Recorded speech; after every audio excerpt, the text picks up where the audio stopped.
Do you relate well to being spiritual and not religious? Are you looking to transform your life to have greater purpose and experience more joy and abundance? If you are, you've come to the right place. Welcome. I'm Neil Pinkman, the spiritual director for the Center for Spiritual Living, North Jersey. Over the past 2 decades, our open and affirming, diverse community has helped countless people in the same way. Enjoy watching. If you like what you see, check us out at cslnj.org. Now it is time for our Sunday talk. And as I mentioned, today's speaker is Katt. Ben is a meditation teacher, spiritual coach, and storyteller known for his powerfully wise and inspiring guidance. He is the author of The Way Home, Discovering the Hero's Journey to Wholeness at Midlife. Ben is a former ordained minister, teaches meditation in person as the founder of the Within Project, and accompanies the dying as a hospice chaplain. He lives in Milwaukee, Wisconsin with his wife and 3 children. And please welcome Ben.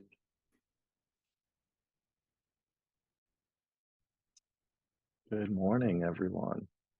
I want to make sure to set this up so I can see some of you as opposed to just myself.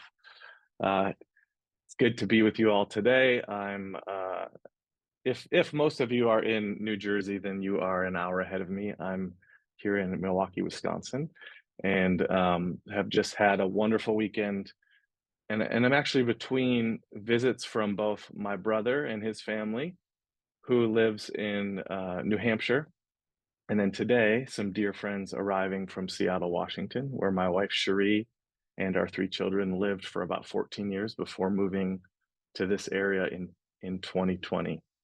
I bring that up in part to say there's a lot going on. Also, being someone who lives in Milwaukee, if you were paying attention to the news cycle at all this past week, there was a little event going on in Milwaukee, the Republican National Convention. So we had quite a few guests in our city.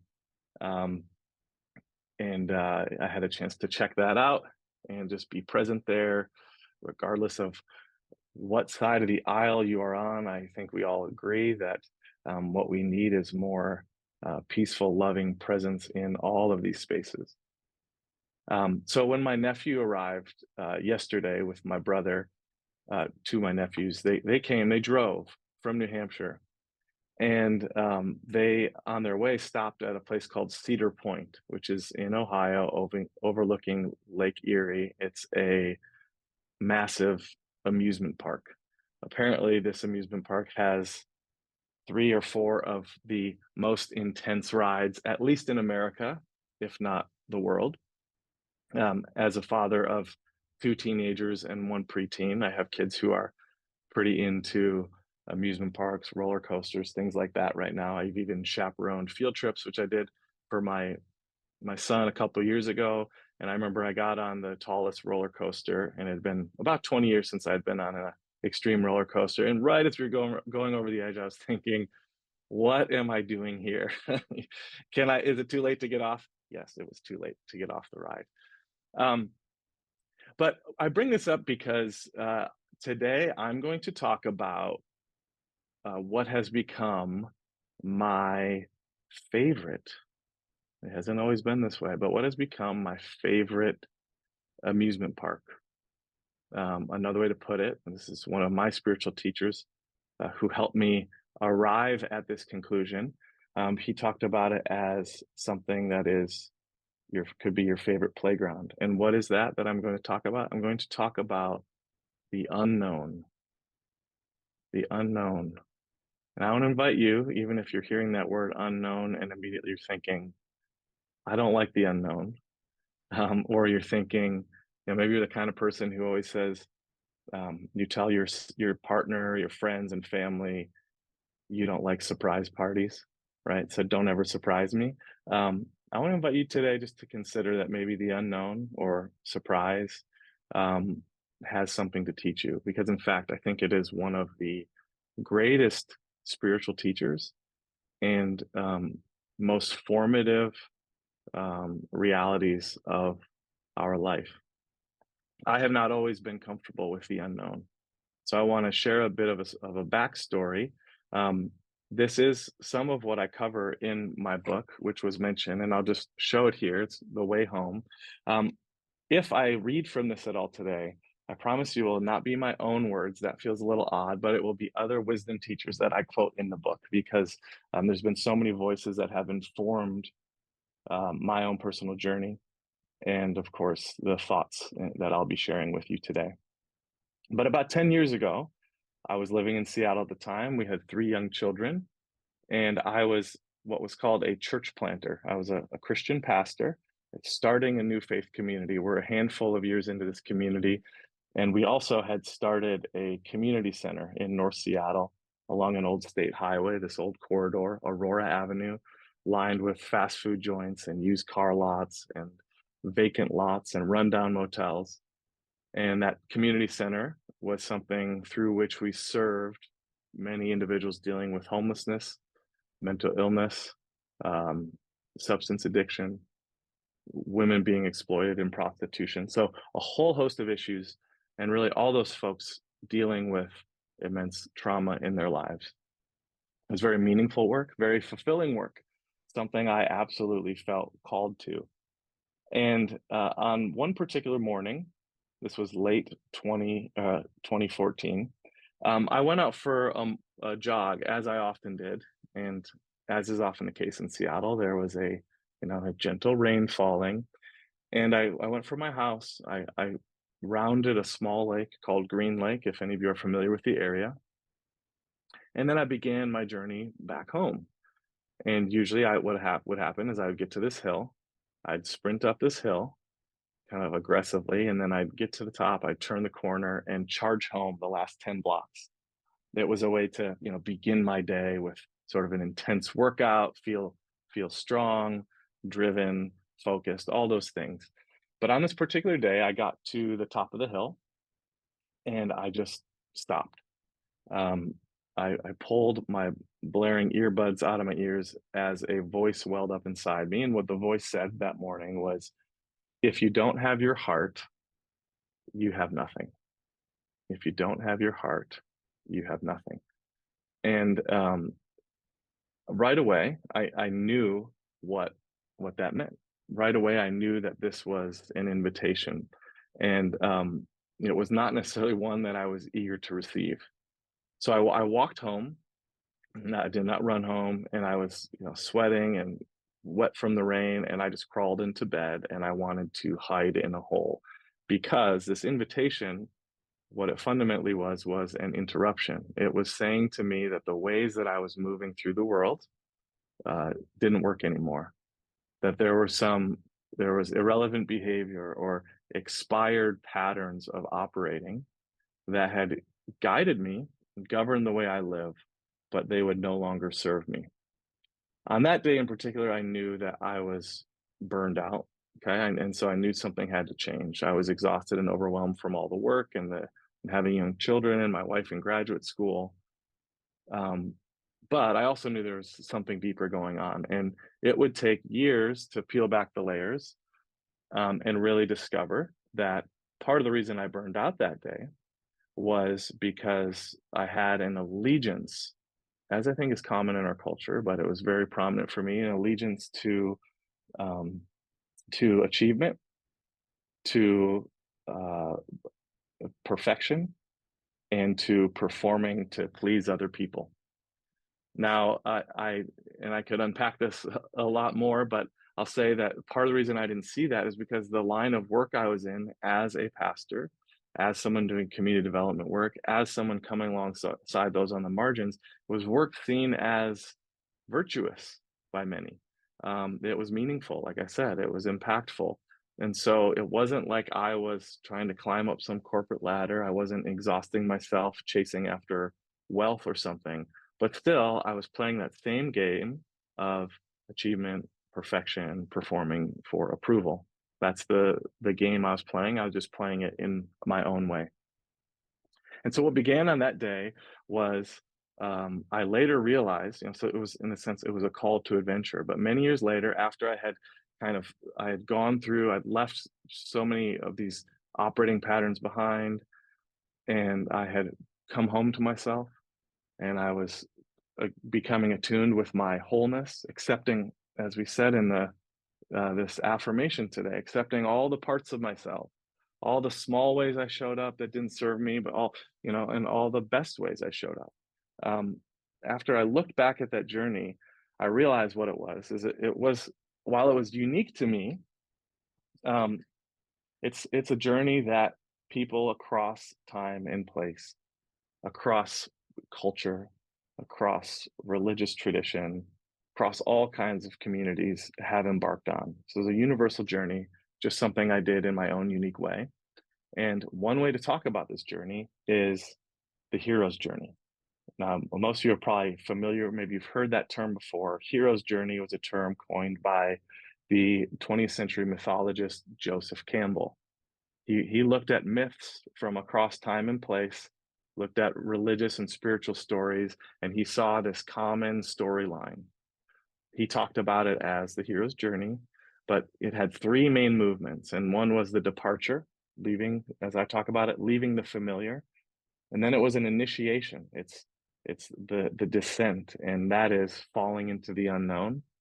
And then there's this return home, coming back with what you've discovered, with what you've unveiled about who you really are, coming back with a gift to the community. This is the rising to wholeness. Now, I realized that this was something that I had, like many before me, had undergone.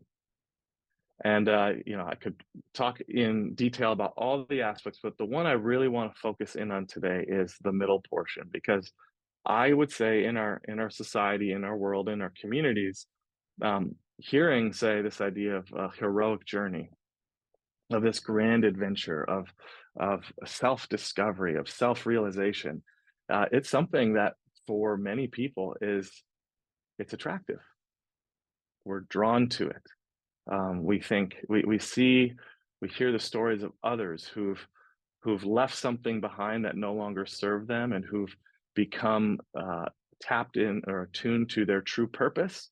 And we say, I want that for myself. That's how I want to live. But there's something, one little thing maybe, that keeps us from embarking on this journey. And that is this middle space. That is the unknown. They're with the unknown so often. What accompanies it is a certain level of terror about leaving behind what we've known, what's familiar to us, what's served us, what's worked for us. And then maybe we can see in the horizon another way. It's like maybe a faint outline. We're not sure exactly what our life might look like or who we will be, but we're drawn to it. But there's this huge chasm in the middle. This is the territory. This is the zone of the unknown. And so in our time together this morning, I want to look into the unknown a little bit more. I want to say, give us some ways to think about it. And I want to help us see what the gifts of the unknown are. And then also leave us with some practices that will help us as we move through the unknown. So the first way, I'm going to give you two ways of thinking about the unknown. And the first one is a little bit more technical, and the second one is more of an image that we're all familiar with. But the first one is in 1987, the U.S. Army War College, which probably isn't something you thought you'd hear about this morning, but they coined a term.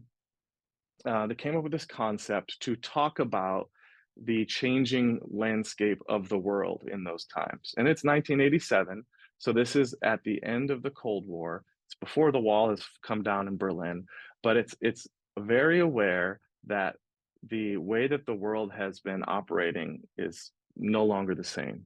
And so something new is emerging. And the term they came up with, and I'll leave you the initials here. You can Google this later, but VUCA, okay?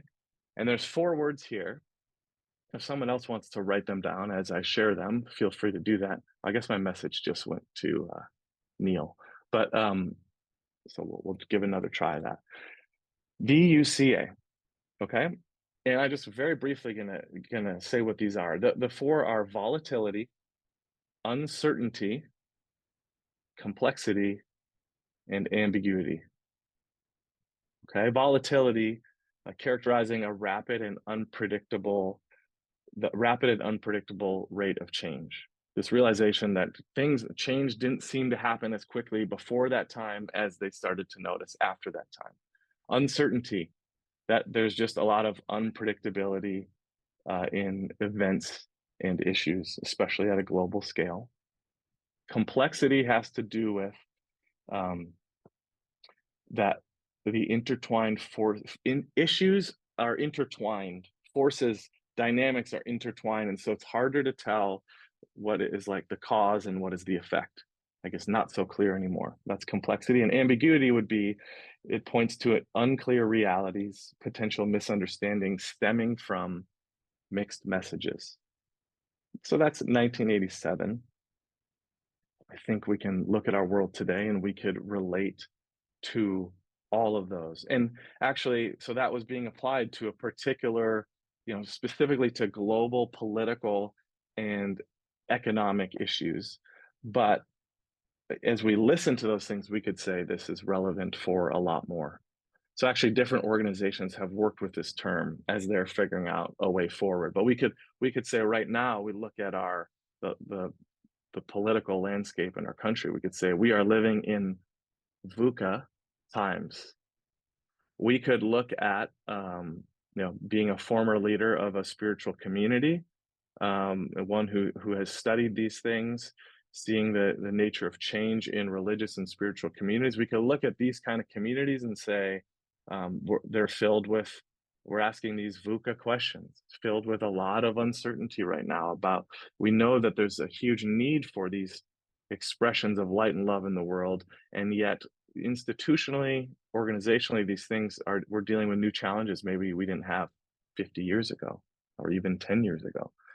And then I think especially if we allow ourselves to sort of open our heart a little bit, we could say we feel all of these things on a daily basis in our own life as we think about our calling or our work, or we think about the relationships we're in, or maybe about where we live or our financial situation. We are living in times that collectively and individually, we are constantly navigating an immense amount of volatility, uncertainty, complexity, and ambiguity. Now, I share all this with you as sort of a bit more of a technical way to talk about this idea of what? The unknown. The idea that the nature of reality is, and this wasn't something discovered in 1987 by the War College of America, but the nature of reality is change.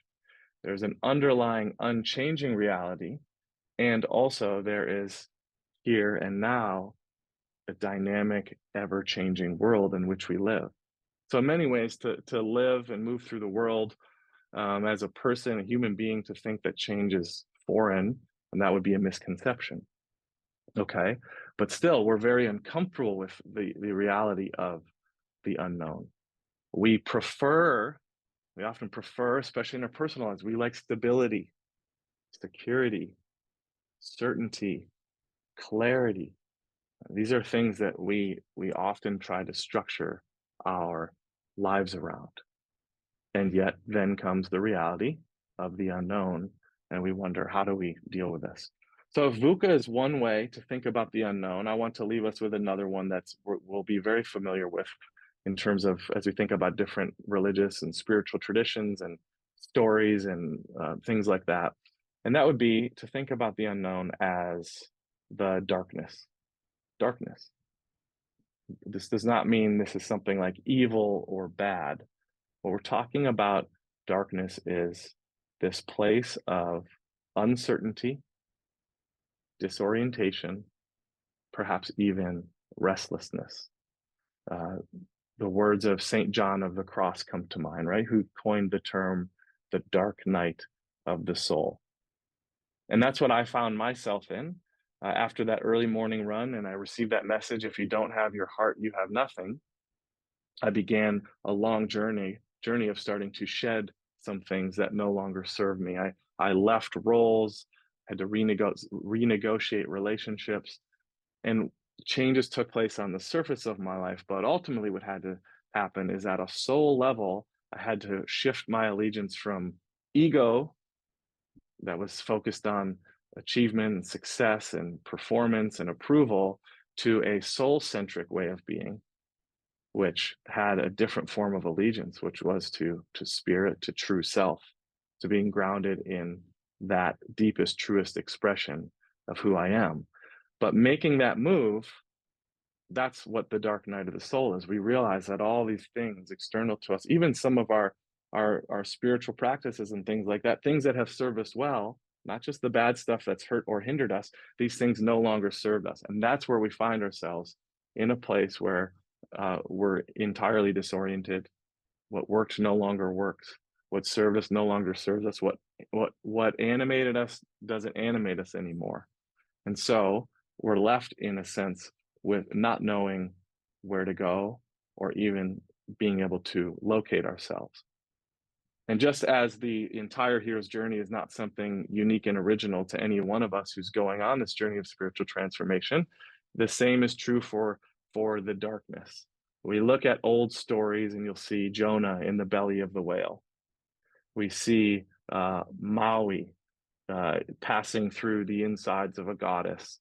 We see the darkness, the belly, the womb, all of this as an expression of disorientation and isolation, restlessness, perhaps even pain. So, in a strange way, as we embrace the darkness in our own lives, there's comfort there. There's comfort there. Why is that? Because both in the communities that we're a part of now, but also when we look back on, you could say, the communion of saints across place and time, the heroes and heroines who've gone before us, the reality is we all pass through this darkness. And guess what? The discovery that happens is the darkness is not just a place, it's not something to be feared, it's actually something to befriend. The darkness is something to befriend, because in the darkness we discover who we truly are. There's nothing else to turn to. The things that we used to grab onto aren't there any longer. And so if we allow ourselves to befriend the darkness, we end up encountering that stillness within.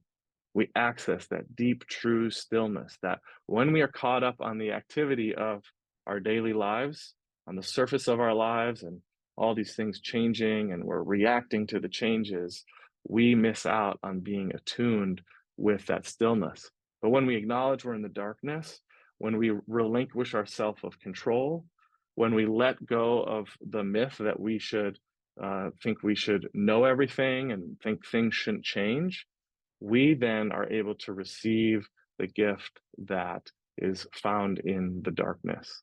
That is that access of our true identity, of that core stillness that is behind, beneath, around everything that we experience on a daily basis, and yet we are so often cut off from.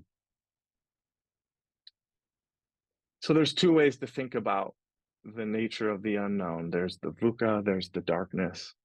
And the reality is, coming to the darkness, I want to quote teacher Barbara Brown Taylor. The darkness, often thought of a place of death, a place where things end. But what she says in her book, Learning to Walk in the Dark, which is a great book, I encourage you to check it out. Barbara Brown Taylor, she says, darkness gets a bad rap. Why is that? Because when she looks across all these stories, she says, new life starts in the dark. Whether it is a seed in the ground, a baby in the womb, or Jesus in the tomb, it starts in the dark.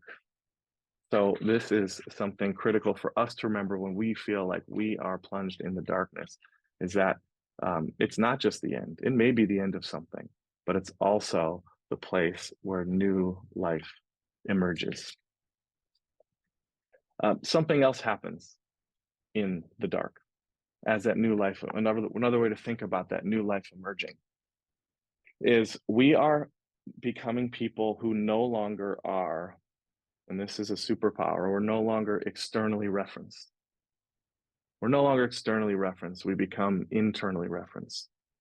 We become reference to that divine spark within. We become reference to the inner stillness instead of what? The judgments of others, the perspectives of others, the desires and ambitions and priorities of the world in which we live, the community in which we live, the families of origin we come from, and we can shed all that and we learn to become attuned to that inner stillness, which is a place of profound stability in the unknown, a place of stability in a world that is constantly changing. It's in a sense we're tuning into that deeper, truer self, which is the unchanging reality, so that as everything's changing around us, we're now grounded in something different.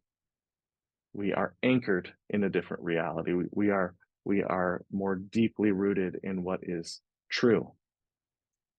A tremendous gift that comes out of this is, guess what? We, as people who have a newfound stability, we also, that stability and that internal reference point, we also become at the same time the most adaptable people, which is something our world critically needs right now. We become adaptable. What does that mean? It means we're not freaking out when things change around us. We're not just reacting to reactivity. We are in tune with that inner compass that gives us clarity about the response that is ours to make, the generative contribution that's ours to make in a moment, a word that we're being invited to speak into a difficult situation, compassion we're being called to express. We become super creative and adaptive in terms of our capacity to respond to the changing dynamics around us. Instead of seeing ourselves as victims of the change, we become agents of renewal in the face of the change around us.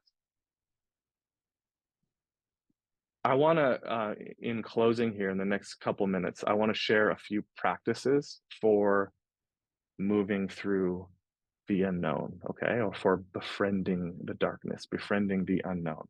Because it's one thing to be aware of it up here, but when we find ourselves in the unknown, which is frequently, we become so tempted to revert back to what is familiar. We really want to cling to things. We really want to hold on. And so practices, spiritual practices, always help us do that work of letting go so we can open up more to the moment that we are in, and not let our anxiety or fear be the driver. I do talk about these and many other practices in my book, but the few that I pulled out to share with you today, the first one, and these might be surprising to you, but these are things that I found along the way for me that enabled me, gave me a new capacity to be in the unknown. And the first one is poetry. First of all, I began to read more poetry in the season of the unknown for myself. Found that poets, as Audre Lorde says, poets give a name to the nameless so that it may be thought. When you're in the unknown, it gets named to the nameless so it may be thought. When you're in the unknown, so much is like, it's unnameable. You can't figure out how to put words to it even, but you know you're feeling a whole bunch of turmoil. Poets have this profound capacity to name what is unknown or to be a light in the darkness. And so I found myself leaning into poets like Rilke or David White. These were poets I gravitated towards. And then I found myself being inspired to write my own poetry. Now, I will refrain from reading any of it because it's not incredible, but that's not the point. It isn't to become some really gifted poet.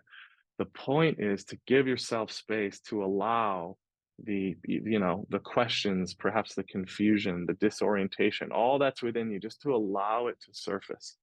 As we allow these things to surface, we become more familiar. We even in our bodies, we feel more okay with all the uncertainty within. So poetry was a powerful gift for me. And actually,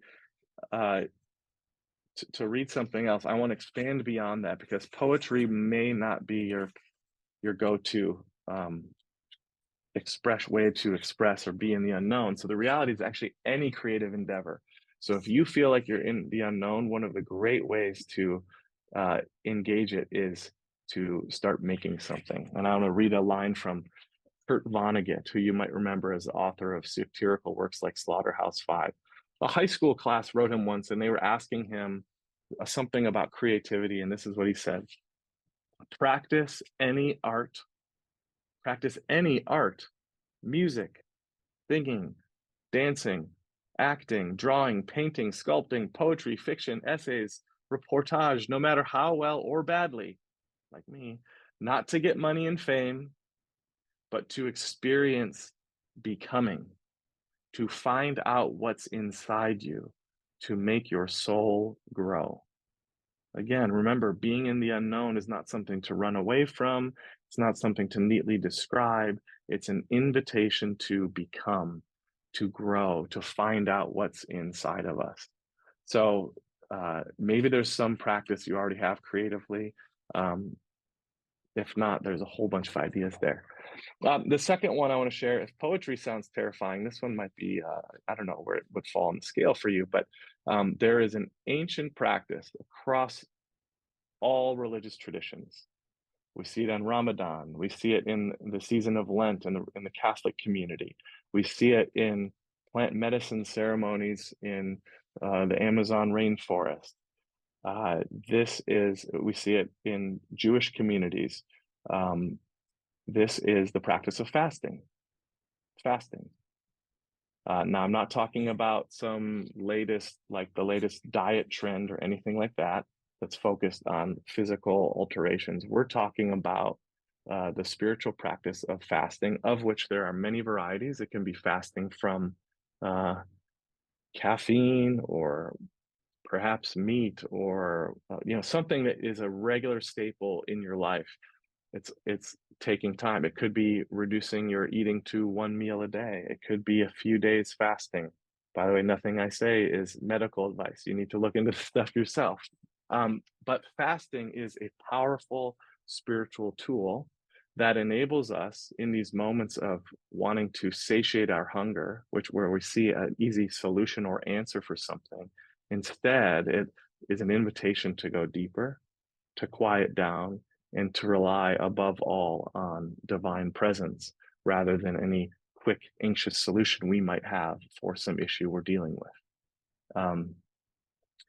There's also a way that fasting, if we look across cultures, it is sometimes an expression of mourning, of grief.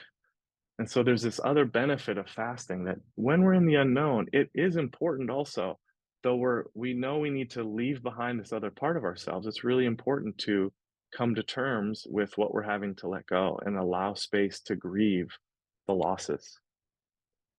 I'm aware of the time here, and so lastly, the thing I want to share is this idea of a spot of time. A spot of time. That's S-P-O-T, a spot of time. Now, what is that? The poet William Wordsworth talked about a spot of time. That was his phrase for places that have a renovating virtue, he said. Places that nourish and repair our minds. So the invitation to each one of us is to say, is there some place? And it doesn't have to be some exotic locale. It could be just a little spot in your backyard. It could be at the neighborhood park. It could be, yes, like a wilderness area that's a few-hour drive away. But a spot of time is somewhere that you can go to and be in nature. Again, you quiet down, you access that inner stillness. Not necessarily talking about going for some rigorous hike or clocking your steps. We're talking about quieting down and getting in tune with the natural world, with the wild, which is a mirror to our own soul. It can reflect things back to us that we don't necessarily see about who we are. And it can be a profound gift in times of confusion or worry or anxiety or grief. And I'd love to tell you about mine. I want to be sensitive to our time here. And just, I want to wrap this up by saying, where does this leave us when we become people who are who have befriended the unknown, who see it as a playground or as an amusement park rather than something to be feared. We see it as something that makes us more fully alive. What we find is this is not just for us and ourselves. This is something that brings a deep healing presence to the community around us and to the world. Um, Sort of playfully, I'll say here, what it does is it invites each and every one of us to be a guru. Okay, a guru. I don't mean suddenly you're getting some huge following and making people do, we have all these misconceptions about what that term means, but in Sanskrit, what guru means is darkness remover or ignorance remover. And so the more we become people who are at home in the unknown, we get to show up out of that place of deep stability, out of that place of deep love and light, as opposed to all the fleeting, transitory, changing, reactive ways that we so often want to move through the world. And so as we do that, our lives begin to be an invitation to others to go inward, to be comfortable with the unknown, and to access that stillness that is at the core of who each and every one of us truly is. And with that, I'll pass it on to Neil. Well, yeah, thanks, Ben. And as I had put in the chat, Ben is open to taking a few questions here. But first, I wanted to say that thank you. Ben is here with us because of a recommendation by Reverend Joel. So thank you, Reverend Joel, for introducing us. Great talk. I really appreciated it. And a couple of things. One, I had put a note in our newsletters, and I posted just now. Joseph Campbell has a beautiful line in this clip about poetry, how he describes poetry as being so, so different. And then also you quoted David White, and I was thinking when you originally said, if you don't have your heart, you have nothing. And it reminded me of the quote from, I think it was the Three Marriages of David White. And the quote comes from a friend of his who's a monk who says, the antidote for exhaustion isn't necessarily rest. The antidote for exhaustion is wholeheartedness. So, you hit on a couple of good ones there for me. So my question for you is, well, other people might be thinking of questions. A great talk, great concepts, but was there one thing in particular? Because what seems for people to stumble on is taking that first step. What was there anything in particular that said, okay, this is the thing that's going to make me overcome my fear of stepping into the darkness or making this change in my life? Yeah, I mean, I think you actually answered it in your question, which is to say it just starts with one step. The fear creeps in when we start to, especially you maybe look at others who've gone before you or friends or peers, people who've been on a journey of self-discovery and growth and maybe have arrived to say their next phase. Though, by the way, there's always like departures and arrivals if we keep growing. But the fear is to say, wow, they went through all that. How do I either mimic that, or how do I, how do I do the exact same steps they did? And the reality is, while there are patterns and they can be helpful, what we need to get comfortable with is just doing, and this is a quote from the movie Frozen, Frozen 2 maybe, which my girls were watching back in the day, but it's really just doing the next right thing. So it's responding to that subtle prompt. Maybe it's a friend or a guide you have an encounter with and paying attention to the wisdom they share with you, or it's a book you read, or it's we either want to mimic other people, or the other tendency is we want a massive overhaul on the surface of our life, leave my job, leave my marriage, move across the country, some big thing like that. It really all begins with much simpler, smaller steps, which grow our capacity to take those bigger steps. Yeah, cool. And preferably that book would be your book that they would read. Oh, absolutely. Any other questions? Do we have questions out there? Yeah, Nettie. Thank you for a wonderful talk. A lot to think about, very inspirational. Can you share what one small step was that you took in the beginning? Yeah, well, so this is very particular to me. I shared how I was running that morning, and running, there's a way is almost metaphorical to how I was moving through my life, both maybe trying to run away from things, but also pounding the pavement, like really aggressive, driven. And my wife had been telling me and inviting me for the longest time to go do yoga with her, which I lived in Seattle, like everyone was doing yoga, but I didn't. And I started going to I got a membership at a yoga studio around the corner from my house. And a couple things I'll name about that, how it impacted me. One, it was a way of moving and exercising, but moving that was different from that pounding the pavement. It was getting me in touch with my body. It was slowing down, and it's something that by its very nature is like anti-perfectionist, right? It's practice. You practice yoga. So it helped me get over some of my hangouts, hangups in that regard. The other thing that it did is runs I would always squeeze in the morning. With yoga, I literally would do it like over the lunch hour because I was cramming my life with meetings. I had a very hard time saying no. I lacked some boundaries, and so with work, I just was, oh yeah, I'll do that, I'll do that, I'll do that. And so by putting that right in the middle of my day, it was very strategic because it meant suddenly I wasn't just putting my own self-care to the margins. I was prioritizing it. And that gave me the power also to say, no, I'm not taking on a lunch meeting, or I'm not gonna rattle out a dozen emails over my break. I'm gonna make some space for myself. Nice. Any other questions? Well, Donald Bay's thumb, he doesn't have a question. Edna. So, Ben, I'm wondering if there can be more than one dark night of the soul. Because I've been through a couple. Well, then you absolutely know. Yeah, and it's absolutely true. And I think if I sort of alluded this earlier, but if we, on a journey of growth, like we arrive at new places, and that needs to be celebrated and marked, maybe even ritually symbolized in some capacity, because we need to acknowledge that, like, I'm no longer here, I'm here. But if we stay here, then suddenly we're closed off to new ways that spirit wants to speak to us and invite us to grow. And so that we need to stay open to that next invitation, which then often is, yes, inevitably going to set us up for a next dark night.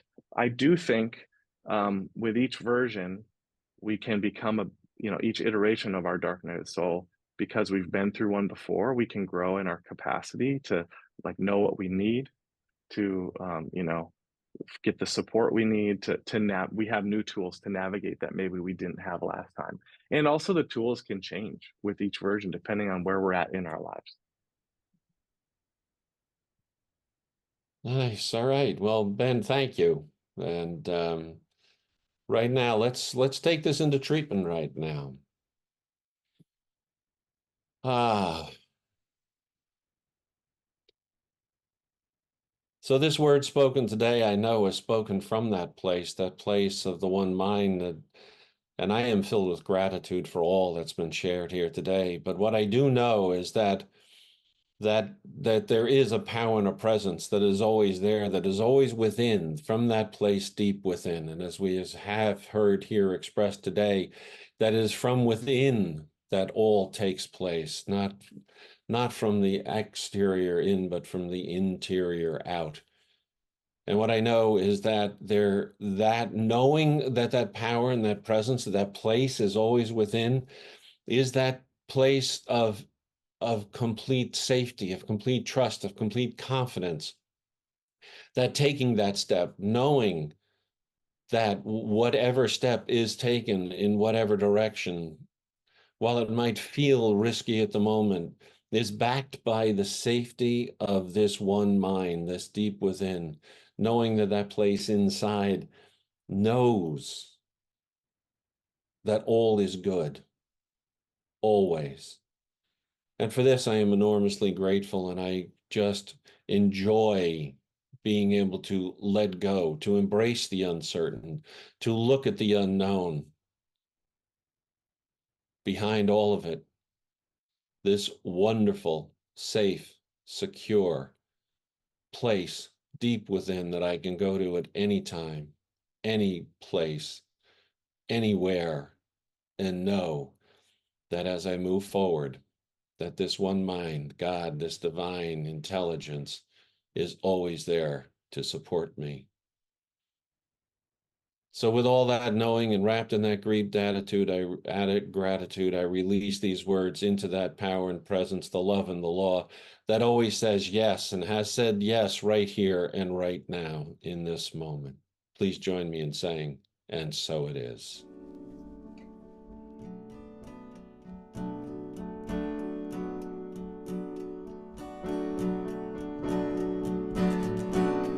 I started alone on this journey of love,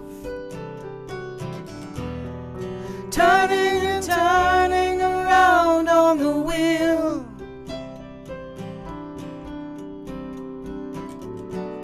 With every step, travelers joined us,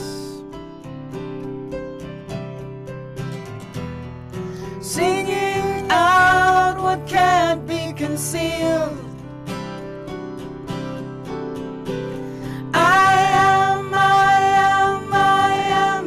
The soul of love, the soul of love. I am the soul of love, the soul of love.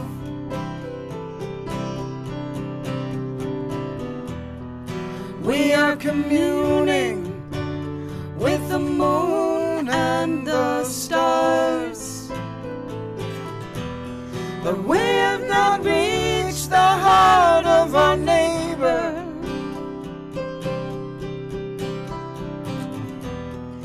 I'm reaching out, no matter how far,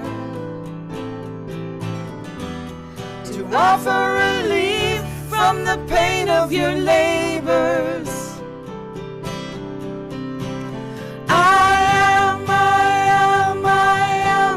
The soul of love, the soul of love. I am the soul of love, the soul of love. I am the soul of love, the soul of love. I am the soul of love, the soul of love.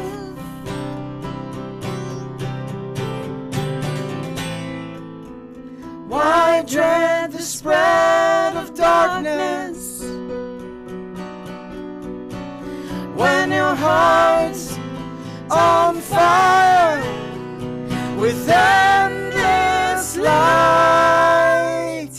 I am the soul of love, the soul of love. I am the soul of love, the soul of love. I am the soul of love, the soul of love.